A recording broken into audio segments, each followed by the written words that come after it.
제목으로 같이 말씀을 나누겠습니다.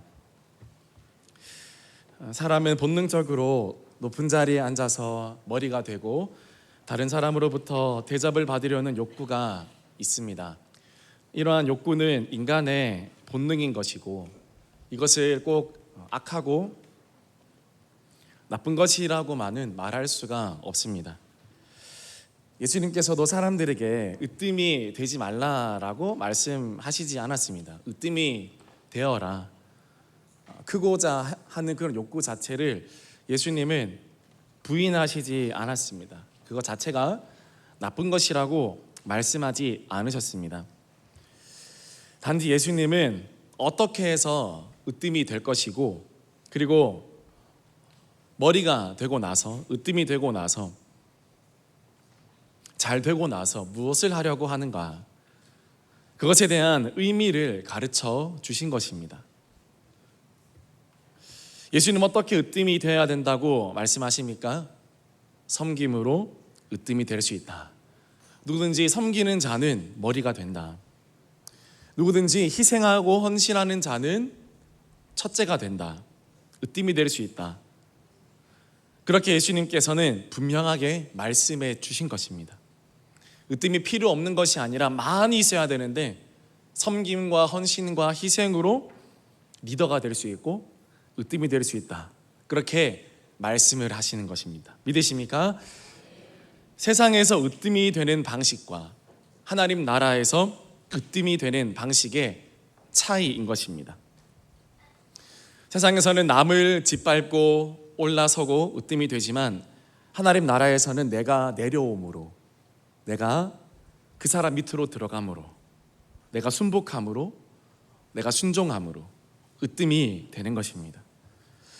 우리는 매일같이 가정에서 또 길거리나 카페나 직장에서 또 사람 만나면 누가 크냐, 우리는 알게 모르게 항상 그 이야기를 합니다.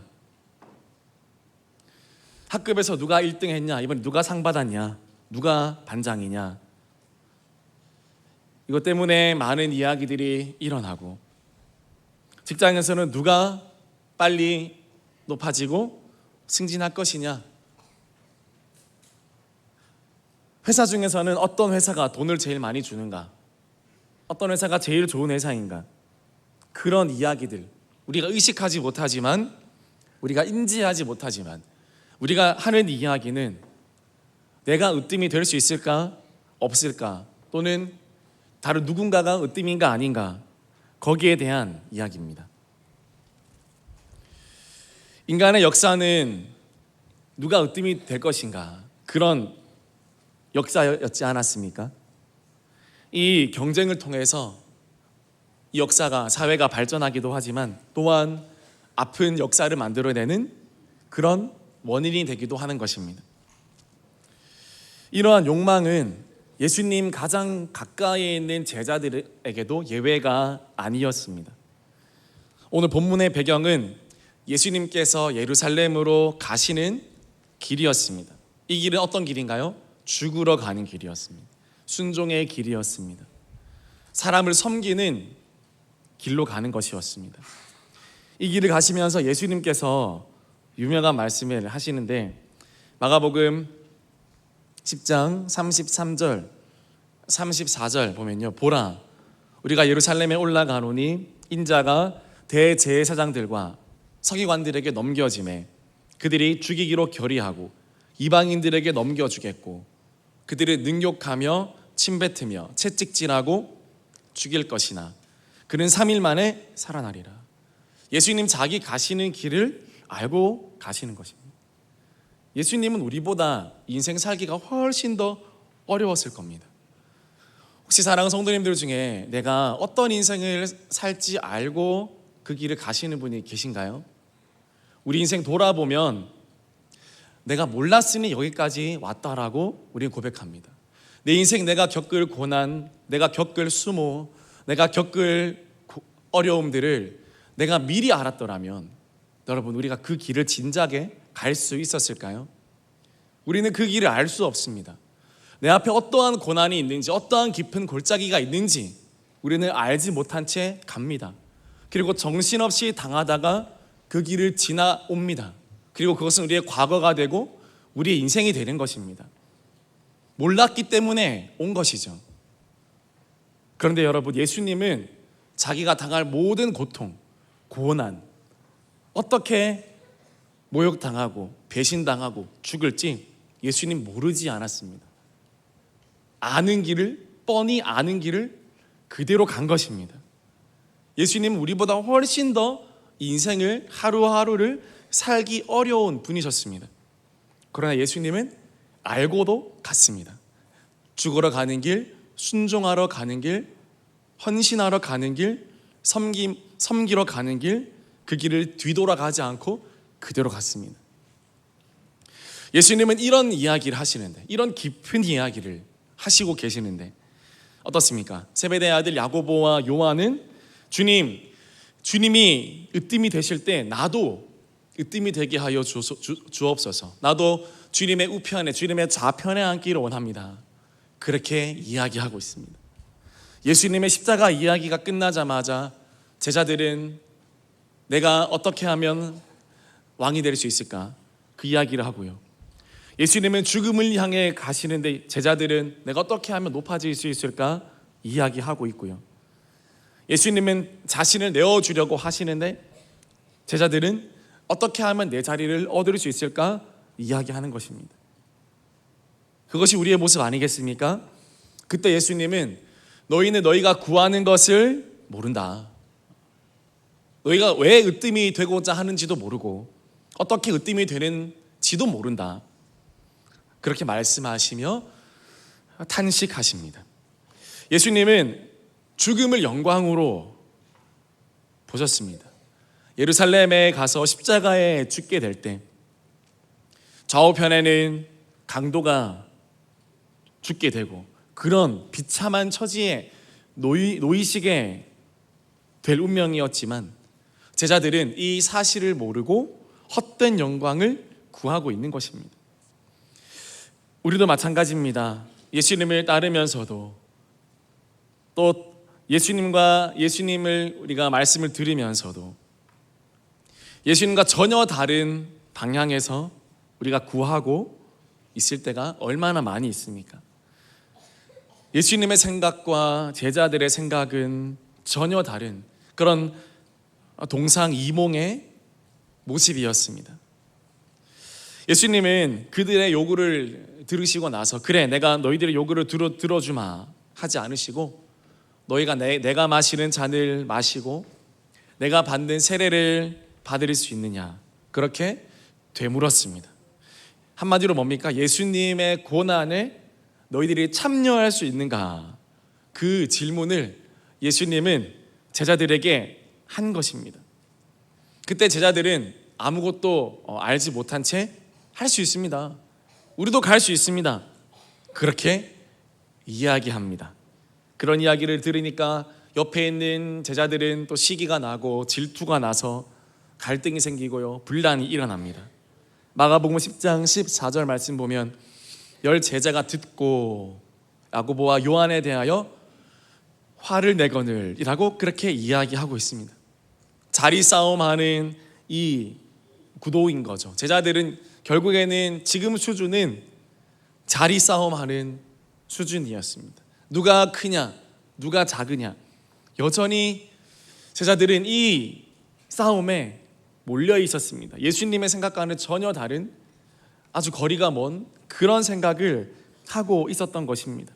여러분, 그것은 이 세상의 방식인 것입니다. 세상은 레드오션입니다. 한 명만 기억하는 것입니다. 그래서 이 한 명과 이 한 명이 되지 못한 수많은 사람들과 서로 싸우는 것입니다.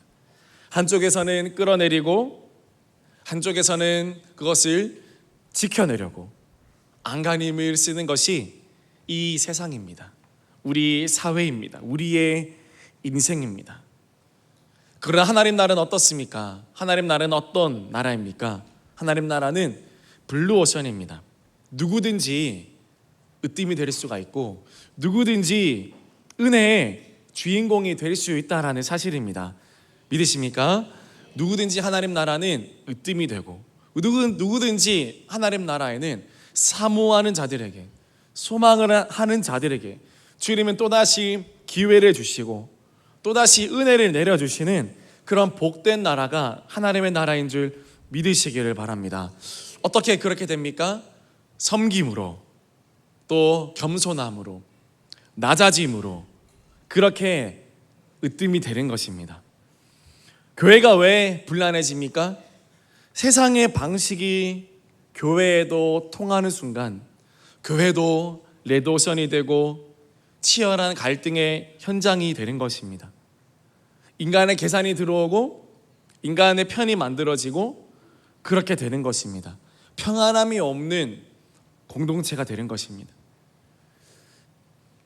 지금 제자들의 그 무리가 그런 모습이었습니다. 제자들의 모임이 그런 모습이었죠. 겉으로는 그렇지 않지만 속으로는 다 그렇게 생각하고 있었던 것입니다. 그런 사랑하는 성도 여러분, 먼저 내려가 보십시오. 먼저 섬기려고 해 보십시오. 그렇게 되면 평안은 저절로 찾아오고 하나님의 마음은 저절로 부어지게 될 줄 믿으시기를 바랍니다. 사단은요, 교회를 막 이렇게 어지럽힐 수 있는 능력이 없습니다. 단지 사단은요, 나를 교만하게 만들 뿐입니다. 우리 성도 한 사람 한 사람을 교만하게 만들고 그 마음이 높아지게 만들 뿐입니다. 그 작업만 하고 갑니다. 그러면 교회는 누가 어지럽힙니까? 주님의 몸된 교회는 누가 무너뜨립니까? 높아진 마음을 가진 사람들이, 교만한 사람들이 서로 싸우고 분열하면서 불신하게 되고 기도하지 않게 되고 그렇게 교회가 무너지게 되는 것입니다. 사랑하는 성도 여러분, 교회는 어려운 핍박과 어려운 고난과 수욕과 모욕으로 인해서 교회는 무너진 적이 없습니다. 어떠한 어려움 때문에라도 교회는 무너지지 않았습니다. 오히려 그런 핍박과 어려움이 올 때면 교회는 더욱 강해졌고 더욱 기도했고 더욱 주님께 순종하고자 했습니다. 교회는 언제 무너졌습니까? 교만이 왔을 때, 교만이 찾아 들어왔을 때, 이만하면 됐다라고 하는 마음이 들어왔을 때, 이제는 기도하지 않아도 된다라고 하는 그런 안일한 마음이 들어왔을 때 교회는 힘을 잃게 되었고 하나님의 사람은 힘을 잃게 되었던 것입니다. 그런 것이 들어왔을 때 우리가 잘 알다시피 성경의 수많은 사람들도 무너진 것입니다. 다윗을 생각해 보십시오. 수많은 고난이 있었을 때 그 10년이 넘는 광야의 도망자 생활과 또 사울에게 쫓기는 그 시간들 속에 다윗의 믿음은 더 정금같이 순전해졌습니다. 더 하나님만 바라보게 되었습니다.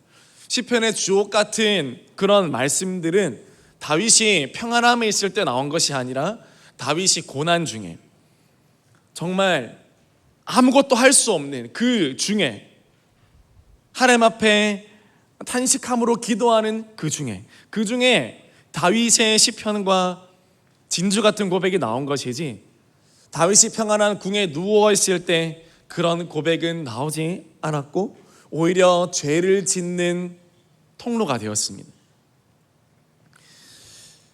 잠언 16장 18절 말씀 우리 같이 읽어보겠습니다. 시작. 교만은 패망의 선봉이요 거만한 마음은 넘어짐의 앞잡이니라. 그렇습니다, 여러분. 교만은 패망의 선봉이요 거만한 마음은 넘어짐의 앞잡이다라고 그렇게 이야기하고 있습니다. 예수님 앞에 겸손하게 나아갈 수 있기를 주님의 이름으로 축복합니다.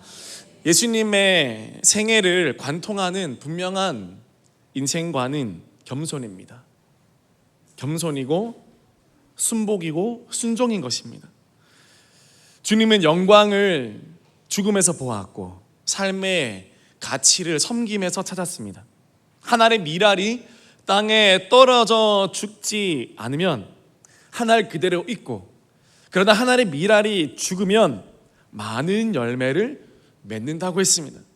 사랑하는 성도 여러분, 교회는 언제 삽니까? 교회는 죽음으로 사는 줄 믿으시기를 바랍니다. 내가 살고자 하면 교회는 죽습니다. 그러나 내가 죽고자 하면 내가 억울했던 것들도 죽고 내가 상처받았던 것들도 죽고, 내 소리도 죽고, 내 생각도 죽고자 우리가 하나님의 은혜를 구하면서 나아가면 교회는 살고, 교회는 행복해지고, 교회는 든든해집니다. 그것이 바로 예수님이 사셨던 삶의 모습이었다라는 것입니다. 그것이 섬김의 진정한 의미였습니다. 오늘 제가 여러분에게 섬김에 대해서 이야기하겠지만 그 섬김이 단순히 피상적인 교회 봉사가 아니라는 것을 지금 제가 말씀드리는 것입니다. 섬김은 단순히 어떤 기간이 아니라, 어떤 자원봉사 신청이 아니라, 섬김은 내 인생으로, 내 삶으로, 내가 순복함으로, 내가 죽음으로 교회를 섬기는 것입니다. 그 섬김의 본질을 모든 사랑하는 성도님들이 깨닫고 그 섬김의 길로 갈 수 있도록 있는 결단을 할 수 있기를 주님의 이름으로 축복합니다. 첫 번째로, 섬기는 생활은 영광스러운 제자의 삶인 것입니다. 예수님의 제자는 사는 방법에서 차이가 납니다. 예수님의 뒤를 따르며 사는 길은 이 땅에서 내가 대접받고 사는, 여러분, 그런 길이 아닌 것입니다.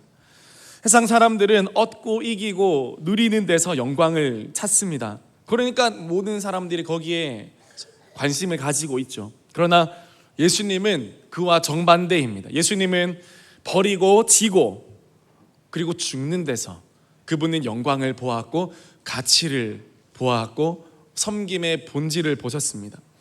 섬김을 받으려고 하면 그리스도의 제자가 될 수 없습니다.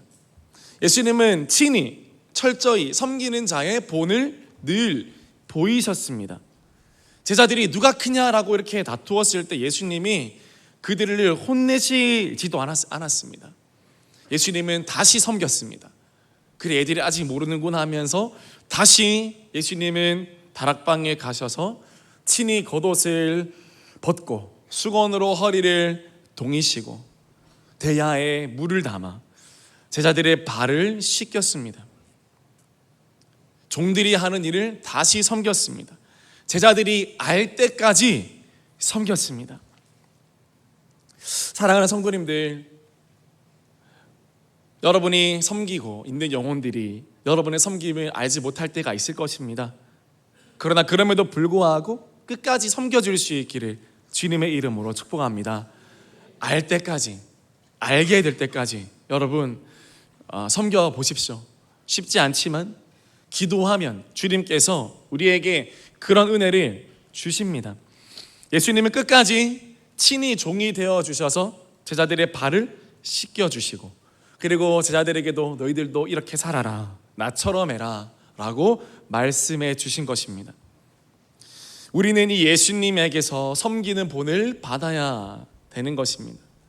교회 안에서 서로 자리 다툼을 하기 시작하고 또 누가 크냐 이 문제에 빠지게 되면 문제가 생기고 모든 평화와 화평도 다 깨어지는 것입니다. 특별히 교회의 직분자들 또 교회의 리더들은 섬김으로써 그 권위를 얻는 것입니다.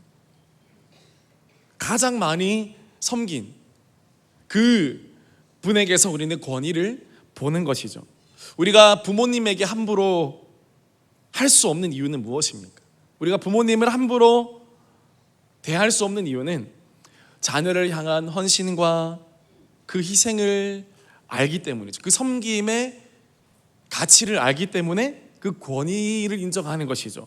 나를 위해 이렇게 섬기셨기 때문에 그 권위가 흘러나오는 것이죠. 섬김에서 그 권위가 나오는 것이죠. 우리 교회로 본다면 담임 목사님 내외께서 가장 많이 교회를 위해 헌신하시고 섬기셨기 때문에 우리가 거기서부터 권위가 나오는 것이죠. 하나님께서 그 권위를 주시는 것이죠. 말로 하는 권위가 아니라 삶으로 교회를 섬겼을 때 나타난 그 권위인 것이죠. 여러분, 그것을 배우고 인정할 수 있는 사랑하는 모든 성도님들이 될 수 있기를 주님의 이름으로 축복합니다.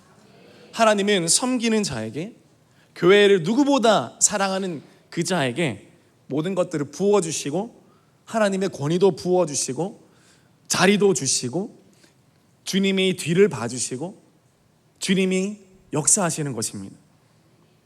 남을 지배하는 그런 권위는 인간의 정욕의 산물이고 그것은 언젠간 무너지는 날이 오는 것이죠. 이 땅의 왕국은 반드시 무너집니다. 결국에는 무너집니다.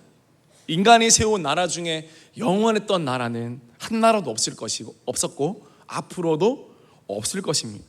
반드시 자리에서 내려와야 되는 순간이 있습니다. 반드시 수치를 당하는 날이 옵니다.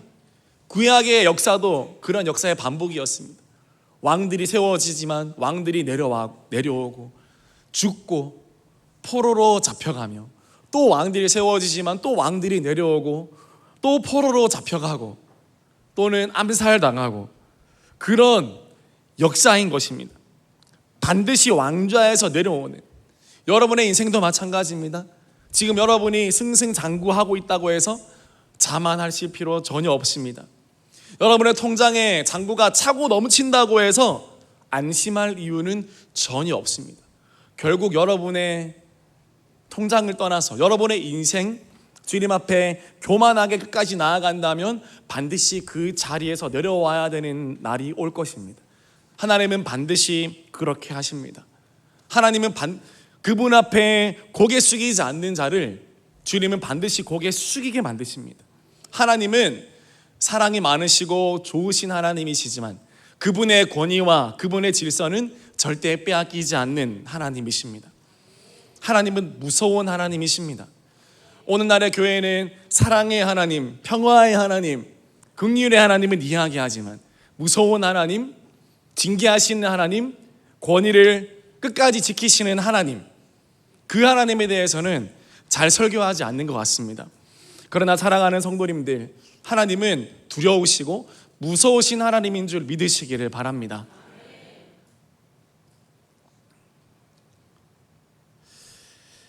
그 하나님 우리가 잘 섬겨드리고 또 그 주님을 우리가 정말 경외할 때 우리 안에서 진정한 섬김이 나오는 거죠.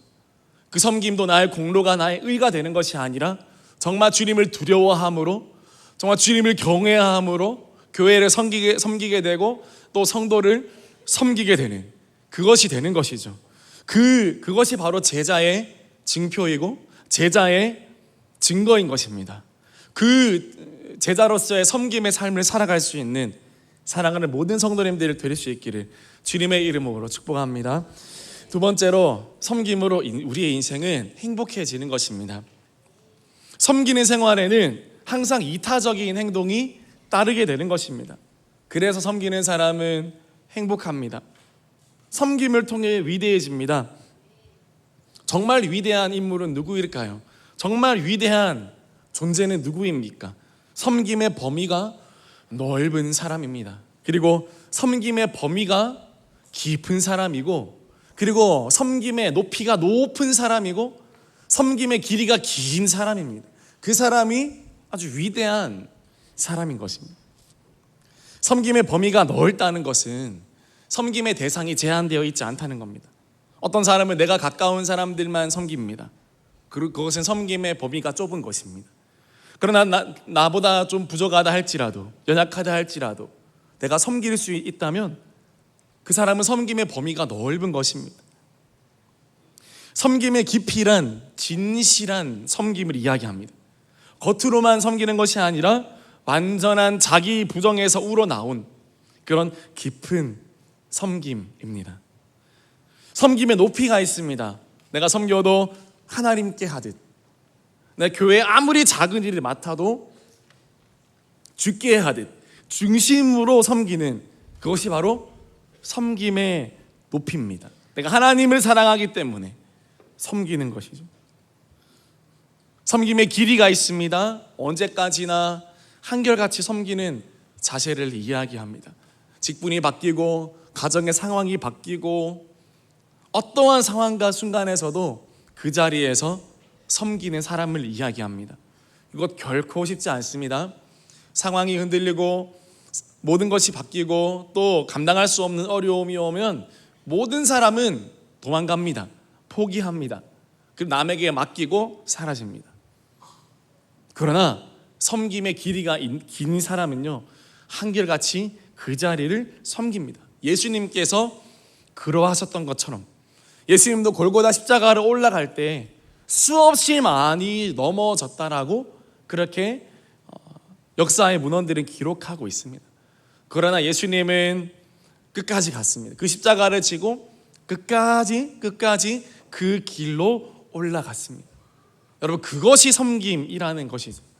끝까지 내가 가야 될 길을 순종함으로 가는 것, 그것이 바로 섬김의 본질입니다. 여러분에게 이런 섬김의 넓이와 섬김의 깊이와 섬김의 높이와 섬김의 길이가 충만해져서 넉넉해져서 여러분들이 섬김으로 말미암아 가장 먼저 우리 성도님들이 행복하시고 또 여러분들 때문에 하나님이 행복해 하시는 그런 우리 대흥교회 될 수 있기를 주님의 이름으로 축복합니다. 슈바이처 박사에게 아프리카에서 행복했냐고 물으니까 이 박사님이 나는 봉사할 것을 찾아서 행복했다라고 대답했다고 합니다. 보람은 남을 섬기는 희생의 대가로 얻어진 보상인 것이죠. 그러나 공허와 허무 이런 것들은요, 내가 정욕을 위해서, 육체의 쾌락을 위해서 치른 삶의 낭비에서 생긴 마음의 빚입니다. 마음의 부채라고 할 수 있습니다. 마약을 하고 담배를 피고 문란하게 살고 밤새 술을 마셔도 행복하지 않고 오히려 불행하고 허무하고 공허한 것은 아주 고결한 삶을 허튼 데 쓴 책임을 내가 지는 것이죠. 예수님이 십자가로 산 고결한 인생을 아주 허탈한 곳에, 더러운 것에 써버린 것을 내 영혼이 아는 것입니다. 내 영혼이 알고 느끼는 것입니다. 거기에 대한 허무감이죠. 거기에 대한 상실감입니다. 육체적 쾌락의 후유증인 것입니다. 그러나 하나님과 이웃을 섬김으로 보람을 얻은 사람은요, 후회가 없습니다.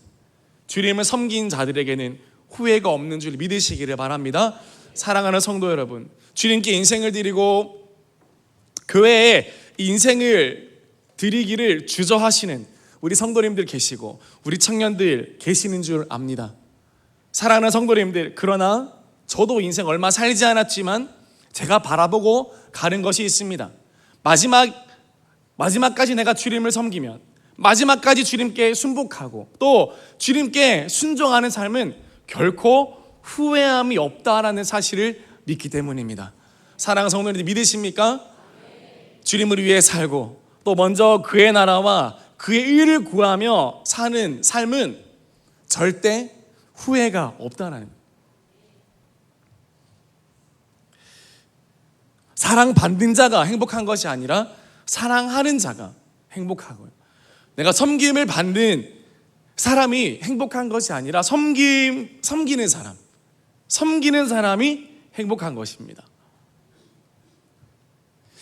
제가 칼럼에 기록했듯이 우리 다이비드 비전 트립은 우리 성도님들 또 우리 교회에 관심과 중보로 잘 다녀왔습니다. 둘째 날 새벽에 명성교회 새벽기도 다녀왔는데요, 가자마자 바로 섬김을 받았습니다. 가장 좋은 자리로 안내해 주시고 김하나 담임 목사님이 설교해 주셨는데 김사만 목사님께서는 저희 앞에 이렇게 앉아 계서 있었죠. 그리고 우리 교회 우리 친구들 다 일으켜 세워주시고 우리 교회 이름 정명철 목사님이 심호하시는 우리 대흥교회 명성교회 다음 세대만 귀한 줄 알았는데 그게 아니었다, 그렇게 말씀해 주시고, 그리고 일정이 없었던 부교역자를 불러서 일정이 없었던 새벽기도 그 박물관 다 아침에 여는 시간도 아닌데 그거 다 열어가지고 전원 켜고 그 불 켜면서 저희가 들어가면서 많은 부교역자분들이 따라 붙어서 설명도 해주고 선물도 주고 수건도 하나씩 다 또 주고 이렇게, 그리고 아침도 챙겨주시고 뭐 설렁탕 먹을래, 맥도날드 먹을래, 뭐 한식집 갈래, 새벽 6시 반에요. 그래서 고민을 엄청나게 해서 뭘 먹어야 될까 이 시간에. 그래서 맥도날드 맥모닝이 낫겠다 싶어서 32인분 주문 부탁합니다 이렇게 하고 저희는 또 편안하게 관람했는데 1시간 이게 준비 시간 1시간 걸린다고 해가지고 괜찮다고 우리 안 먹어도 된다고 저희 가겠습니다 했는데 부교육자분들이 안 먹으시면 곤란하다고.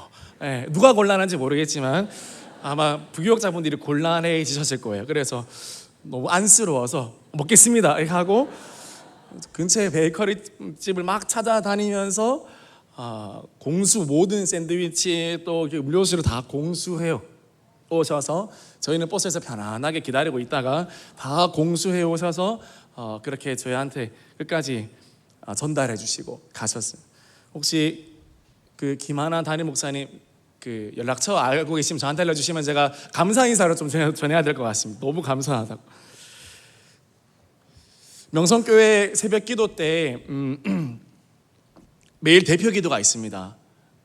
저렇게 우리가 간증할 때 쓰는 저 프레임을 가지고 이렇게 딱 펴서 매일 새벽마다 한 집사님이 아주 물론 다른 모든 성도님들도 정말 새벽에 잘 차려입고 오셨지만 이렇게 딱 펴서 대표 기도를 하시더라고요.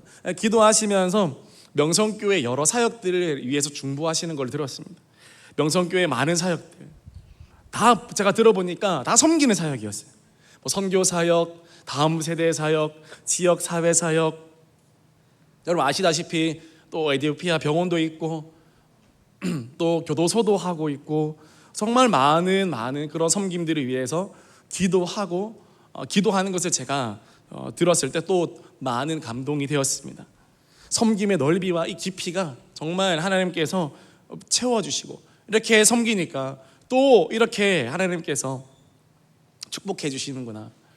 명성교회 새벽기도관을 가면요 많은 그 뭐랄까요 물건들이 있습니다. 많은 각 나라에서 온 그런 물건들, 전통 악기들부터 시작해서 많은 물건들이 있는데요. 부교역자가 저한테 이야기하기를 창고에 훨씬 더 많대요. 훨씬 더 많은데 공간이 없어서 지금 못 만들고 있다는. 저도 그 말 듣고 또 깜짝 놀랐습니다. 아니 이미 충분히 많은데 또 더 많다고. 주님을 섬기며 살아가는 삶에는 사랑하는 성도님들 하나님이 기억하심이 있고 하나님의 축복이 있음을 믿으시기를 바랍니다. 양화진 선교사님 묘원에 갔습니다. 그곳에 묻혀 계신 수많은 선교사님들 이 조선 땅에 어떻게 오셨나요? 섬기러 오셨습니다. 그리고 섬기다가 죽으셨고 하나님의 미랄이 되어 이 땅에 심겨졌죠. 사진을 또 보여주시면 아펜젤러 선교사님인데 배제학당 교장 시절에 집무하던 모습이 너무 멋있죠. 그래서 찍었습니다. 저렇게 멋있게 근무를 하시다니. 그리고 앞에 있는 책상 의자는 다 실제로 쓰던 아펜젤러 교장 선생님이 쓰시던 그런 거였습니다. 성경 번역일로 배를 타고 목포 앞바다를 지나실 때 이 배가 좌초되었는데 함께 동료로 따라온 한 소녀가 나오지 못하자 아펜젤러 선교사님은 다시 뛰어들었지만 결국 나오지 못했죠.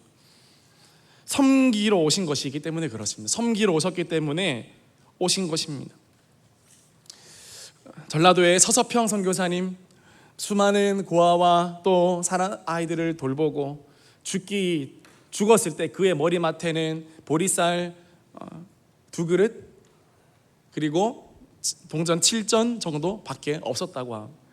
그의 일기에는 not success but service, 성공이 아니라 섬깁니다. 우리의 삶은 섬깁니다. 그렇게 그것을 일기장에 적어가면서 죽어가신 것이죠. 이렇게 섬김이죠. 예수님이 영혼을 섬기고 또 이 땅을 섬겼던 것처럼 우리도 그 섬김의 본을 본받아서 살아간다면 교회는 세상의 빛이 될 것이고 하나님의 역사는 여전히 우리 가운데 충만하게 임재하고 그 능력이 나타나게 되는 줄 우리 사랑하는 성도님들 믿으시기를 바랍니다. 마지막으로 섬김으로 우리는 귀하게 여김을 받는 것입니다. 요한복음 12장 26절 말씀 우리 같이 읽겠습니다. 시작. 사람이 나를 섬기려면 나를 따르라. 나 있는 곳에 나를 섬기는 자도 거기 있으리니 사람이 나를 섬기면 내 아버지께서 그를 귀히 여기시리라. 사람이 나를 섬기면 내 아버지께서 그를 귀히 여기시리라. 어떻게 귀하게 됩니까? 내 존재, 내 인생, 나라는 사람, 여러분 어떻게 귀하게 됩니까? 내가 명품 옷을 걸치고 좋은 화장품 바르면 내가 존귀한 자가 됩니까? 내가 좋은 자리에 가면 뭐 국회의원들이 계시고 높은 경제계에 있는 사람들과 같이 밥을 먹고 있으면 내가 존귀한 사람입니까? 내가 높은 사람인가요? 내가 근무하는 사무실이 아주 휘황찬란하고 비서가 수백 명이고 하면 내가 존귀한 자입니까? 아니라고 합니다. 성경은 어떻게 이야기합니까? 사람이 나를 섬기면 내 아버지께서 그를 귀히 여기시리라. 어떻게 우리 인생 존귀하게 된다고 합니까? 하나님을 섬길 때, 하나님을 잘 모실 때 그 인생은 귀하게 되는 것입니다. 사랑하는 모든 성도님들, 하나님을 잘 섬길 수 있기를 주님의 이름으로 축복합니다. 그것이 여러분의 인생을 존귀하게 만들어주는 줄 믿으시기를 바랍니다. 헛된 곳에서 내가 좋은 대학 가면, 좋은 직장 가면, 내가 저렇게 이렇게 하면 내가 존귀한 사람이 될 거야. 여러분, 주님은 한 번도 그렇게 말한 적이 없습니다. 나를 잘 섬겨봐. 나를 잘 믿어봐. 주님의 몸된 교회를 잘 섬겨봐. 영혼을 잘 섬겨봐. 믿음 따라 순종해봐. 그러면 귀하게 돼. 귀하게 돼. 믿으십니까? 하나님을 잘 섬기는 사람, 우리 다음 세대에게 무엇을 가르쳐야 됩니까? 우리 다음 세대에게 어떤 걸 가르쳐야 될까요? 너가 정말 존귀한 인생이 되기 위해, 너가 정말 성공한 인생이 되기 위해서 너는 미국을 가야 돼. 너는 아니면 저기 가서 교육을 받아야 돼. 그게 아니고요. 주님을 너 잘 섬기니? 지금 너가 몸담고 있는 너 부서에서, 학교에서, 또 교회에서 선생님 말씀 잘 듣고 있니? 목사님 말씀 잘 듣고 있니? 그분 말씀이라면 네라고, 어떤 말씀이라도 네라고 순종할 수 있니? 여러분, 그 아이 하나님께서 귀하게 보는 줄 믿으시기를 바랍니다. 하나님이 존귀케 만들면 그 아이 인생을 막을 자가 없습니다. 사랑하는 부모님들, 세상이 막을 수 없는 아이로 키우기 원하시죠? 세상의 리더로 키우기를 원하시죠? 다른 곳에 있지 않습니다. 예수님 잘 믿게 만들면, 또 교회 잘 섬기게 만들면 하나님께서 반드시 그 아이의 인생을 존귀케 하고 책임져 주시고 은혜 베풀어 줄 믿으시기를 바랍니다. 한나의 고백처럼 내가 이 아이의 평생을 주께 드리나이다. 아이에게만 해당될까요? 청년들에게도, 우리 장년들에게도, 우리 모든 세대에게도 주님, 그의 평생을, 나의 평생을 주님께 드리나이다. 주님께 드리나이다. 그런 사람, 하나님 앞에 존귀한 사람으로 쓰임받게 될 줄 믿으시기를 바랍니다. 잠언 22장 4절 말씀 우리 같이 읽겠습니다. 시작. 겸손과 여호와를 경외함의 보상은 재물과 영광과 생명이니라. 겸손과 여호와를 경외함의 보상은 재물과 영광과 생명이다. 마태복음 20장 26절 말씀 읽겠습니다. 시작. 너희 중에는 그렇지 않아야 하나니 너희 중에 누구든지 크고자 하는 자는 너희를 섬기는 자가 되고. 아멘. 너희 중에는 크고자 하는 자는 너희를 섬기는 자가 되고. 우리 사랑하는 다음 세대를 섬기는 자로 키워야 될 줄 믿습니다. 약자를 돌보고 어려운 친구들을 돌보고, 그렇게 섬김이 몸에 밴 그런 아이들로 자라가면 그 아이가 인재가 되는 것이죠. 어거스틴 말했습니다. 사람들이 높아지고자 하는 의욕은 있지만 그 높아지는 길은 모른다. 그렇게 어거스틴 이야기했습니다. 성경에 있는데, 말씀에 있는데 모른다는 거죠. 안 믿으니까. 이 말, 예수님이 말씀 안 믿으니까요. 어떻게 섬김으로 높아져? 어떻게 죽음으로 영광을 얻어? 어떻게 낮아짐으로 높아져? 이 말씀을 믿지 않기 때문에 사실 사람들이 모른다는 거예요. 여러분들은 그것을 믿고 알게 되기를 바라고 그 열매를 맺을 수 있기를 주님의 이름으로 축복합니다. 말씀 마무리하겠습니다. 오늘 섬김의 행복에 대해서 말씀드렸습니다. 섬기는 생활은 영광스러운 제자의 삶인 것이죠. 제자는 섬기는 것이죠. 단순히 봉사활동을 이야기하는 것이 아니라고 제가 말씀드렸습니다. 섬김으로 인생은 행복하여지는 것이고, 섬김을 받는 자보다 섬기는 자가, 사랑을 받는 자보다 사랑하는 자가 행복하고, 그것을 모든 성도님들이 경험하셔야 되고요. 섬김으로 귀히 여김 받습니다. 내가 섬길 때, 내가 먼저 드릴 때, 내가 하나님을 경외할 때, 하나님만, 오직 주님, 오직 은혜를 내가 외칠 때, 하나님은 그 사람을 귀하게 보십니다. 하나님은 많이 가진 사람을 좋아하는 것이 아니라 주님을 가진 자를 좋아하는 것이죠. 이미 주님께 모든 것이 있습니다. 주님께 재물이 있고, 주님께 영광이 다 있고, 주님께 보상이 다 있습니다. 이미 주님께 다 있습니다. 주님이 필요한 사람은 돈 많은 사람, 똑똑한 사람, 능력 많은 사람, 그거는 다 주님께 있다니까요. 주님이 필요한 사람은 주님만 필요한 사람, 그 사람인 줄 믿습니다. 우리 모든 성도님들도, 우리 다음 세대들도, 우리 교회도 주님만 필요한 사람, 주님만 더 원하는 사람, 그 사람 되어서 주님 앞에 귀하게 여김받고 주님 앞에 귀하게 쓰임받는 우리 모든 성도님들 될 수 있기를 주님의 이름으로 축복합니다.